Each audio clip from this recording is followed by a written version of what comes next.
حضرت مظفر حنفی صاحب سے میری پہلی ملاقات 1989 میں ہوئی، جب وہ کلکتہ یونیورسٹی میں اقبال پروفیسر کی حیثیت سے ان کی تقرر عمل میں آئی، اور ہمارے علاقے کے ایک ادارہ نے ان کے اعزاز میں استقبالیہ جلسہ منعقد کیا۔ یہ وہ زمانہ تھا جب میں ہائی اسکول کا طالب علم تھا، اور مجھے یہ بار دیا گیا کہ آپ حنفی صاحب سے رابطہ کریں اور ان کو گارولیا میں لے آئیں۔ گارولیا میرا شہر کا نام ہے، جو کلکتہ سے 34 کلومیٹر دور پر ہے۔ لہٰذا میں کلکتہ یونیورسٹی گیا اور وہاں سر سے ملاقات ہوئی۔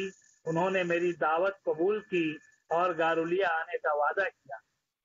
اس دن کو گارولیا آنا تھا، میں ان کے گھر پر کاکر گانچی، جو کلکتے میں یونیورسٹی کوارٹر میں وہ رہتے تھے، وہاں میں پہنچا اور ان کو وہاں سے لے کر کے بذریعہ ٹرین اپنے شہر لایا۔ وہاں ان کے استقبال میں اعزازیہ و استقبالیہ جلسہ منعقد ہوا، اور وہیں سے میں ان سے قریب ہوتا چلا گیا۔ جب میں مولانا آزاد کالج کلکتہ میں طالب علم تھا، اس زمانے میں بھی میرا ادب سے ایک چھوٹا سا تعلق بنا، اور میں گاہے بگاہے سر کے گھر جاتا رہا، اور نہ صرف جاتا رہا بلکہ ان سے ملنا، ان کی کتابیں پڑھنا، ان کی کتابیں خرید کر پڑھنا، یہ میرا ایک وسیلہ بنا ہوا تھا۔ سر بہت خوش ہوتے رہے۔ میں یہ سمجھتا رہا شروع میں کہ سر بہت بھاری بھرکم شخصیت کے ساتھ بہت گمبھیر ہیں، لیکن ملنے کے بعد یہ سمجھ میں آیا کہ سر کے اندر جو خلوص، جو محبت تھی، وہ شاید ہی کسی کے پاس ہو۔ میں نے یہ محسوس کیا کہ اس وقت محسوس کیا جب میں کلکتہ یونیورسٹی میں ایم اے کا طالب علم تھا۔ آئے دن سر کلاس میں آتے تھے، اور سب سے بڑی بات یہ کہ اگر کوئی شعر غلط کوئی پڑھ دیتا تھا تو اس کی خیریت نہیں رہتی تھی۔ سر زبان بھی ٹھیک کراتے تھے، صحیح شعر بھی پڑھاتے تھے، اور صحیح لکھنے پڑھنے والوں کی رہنمائی بھی کرتے تھے۔ یہ ایک وہ زمانہ تھا جب میں مضمون لکھنا یا شعر کہنا شروع کیا تھا 92-91 میں۔ تو سر جب میری غزل چھپتی تھی تو سر کہتے تھے کہ ٹھیک کہہ رہے ہو، لیکن استاد سے قریب رہو۔ تو میں اپنے یونیورسٹی کے ہی گیسٹ پروفیسر تھے علقمہ شبلی صاحب، ان کی تلمیذ میں گیا، ان سے اصلاح لینے لگا۔ تب جا کر سر اور خوش ہوئے، کہتے تھے کہ نہیں ٹھیک ہے، ایسے ہی لکھتے پڑھتے رہو۔ اس کے بعد میں نے دیکھا کہ سر ان طالب علموں کی رہنمائی زیادہ کرتے رہے جو ادب میں ادب کے کام کرتے رہیں یا ادب میں رہیں۔ اسی درمیان میری ایک کتاب آئی، آیات سخن، جو ہمارے علاقے کے ادبا اور شعراء کا مجموعہ تھا، شعراء کا مشترکہ کلام اس میں شامل تھے۔ تو ہم لوگوں نے، میں اور میرے دوست جناب احمد کمال ہاشمی، 2 آدمی مل کر ہم لوگ ترتیب دیے تھے۔ ترتیب دینے کے بعد سر کے ہاں گئے، ان سے کہا کہ آپ کو اس کتاب کے اجرا کی تقریب میں آنا ہے، اور اس کتاب کا اجرا آپ کے ہاتھوں ہونے والا ہے۔ تو سر نے دعوت قبول کی، میرے علاقے میں آئے، اور سر کے ہاتھوں کتاب کا اجرا ہوا۔ اس زمانے میں ڈاکٹر محبوب راہی، ڈاکٹر سر کے جنہوں نے سر پر پی ایچ ڈی کیا تھا، وہ بھی ہمارے علاقے میں آئے تھے۔ ان کے ساتھ ساتھ حسن رضا تھے اور سوگرا مہدی تھی۔ یہ تمام لوگوں کو ہم لوگ لے کر کاکر گاچی سے میں اپنے علاقے میں آیا، کتابوں کا اجرا ہوا، اور بھی کلکتے سے علقمہ شبلی صاحب اور دیگر اساتذہ کرام موجود تھے۔ اس میں ایک بات دیکھنے میں ملی کہ سر نے مجھ سے کہا تھا کہ تقریر کا سلسلہ کم کرو۔ میں نے ان کی بات نہیں سنی، اس لیے نہیں سنی کہ جو لوگ تھے علاقے کے تھے اور چاہتے تھے کہ حنفی صاحب کی موجودگی میں کچھ نہ کچھ اپنا بیان رکھیں۔ سر جب پروگرام ختم ہوا تو سر کی ناراضگی بھی دیکھنے کی ملی۔ سر مجھے ڈانٹا، اتنا ڈانٹا کہ میں آپ دیدہ ہو گیا اور مجبور ہو گیا کہ یہ ادب کیا چیز ہے، لکھنا بھی، کتاب بھی چھپ رہی ہے، اجرا بھی کروا رہا ہوں، اور سر مجھے ڈانٹ بھی رہے ہیں۔ تھوڑی دیر کے بعد سر نرم ہوئے اور میرے شفقت سے میرے سر پر ہاتھ رکھا